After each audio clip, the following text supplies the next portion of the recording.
Last time we discussed vowels and how Japanese words are composed of syllables which must be distinctly pronounced in order for words to sound correct.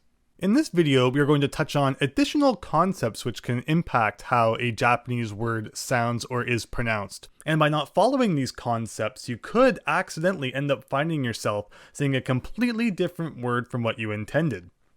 So with that said, the first thing we're going to touch on is the extended vowel. This occurs when you have two of the same vowel in a row, and it draws the sound out.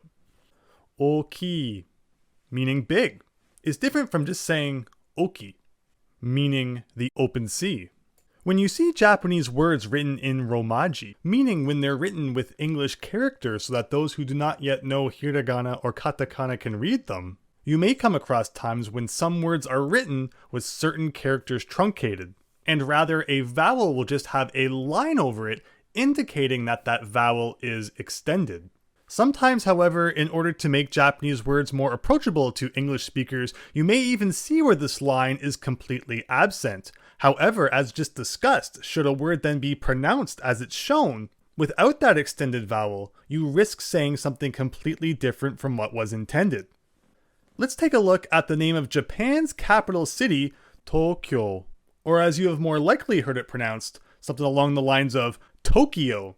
Which of course when you're talking in English is fine, people will know what you're talking about, but when speaking in Japanese you have to make sure you are pronouncing things as they properly should be in that language. We can see how, when written in English, the extended vowels have been dropped, and you won't even see those lines indicating that there should be an extended vowel there. We just accept that in English it's pronounced Tokyo.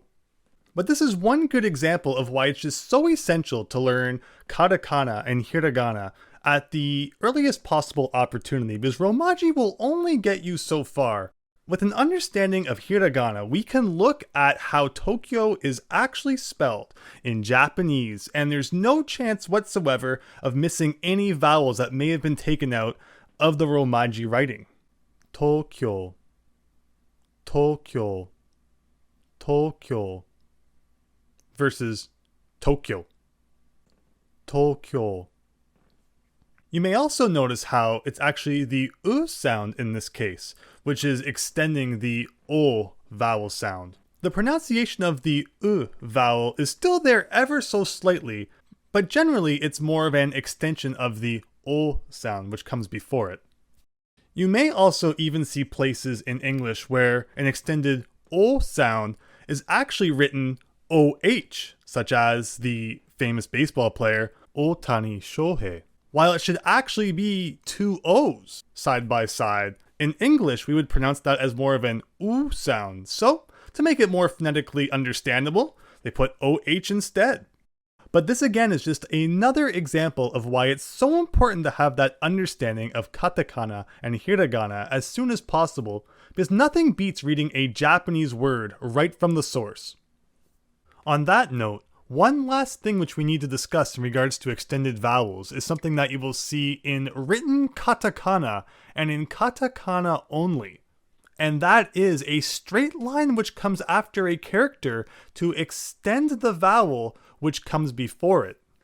For example, in the word gemu, we have ge, and then the vowel extending line, see it more of a ge, and then mu at the end for gemu.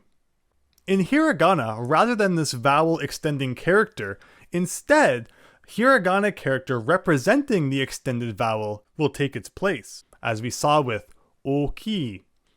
But in katakana, you will almost never see vowels extended in that way, and instead, this vowel extending line is used.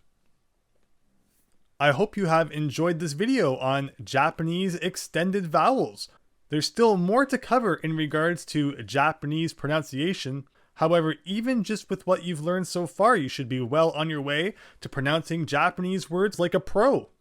If you would like some personalized assistance to really help level up your Japanese ability, please consider checking out Itsudemojapanese.com, where you can get started as soon as today.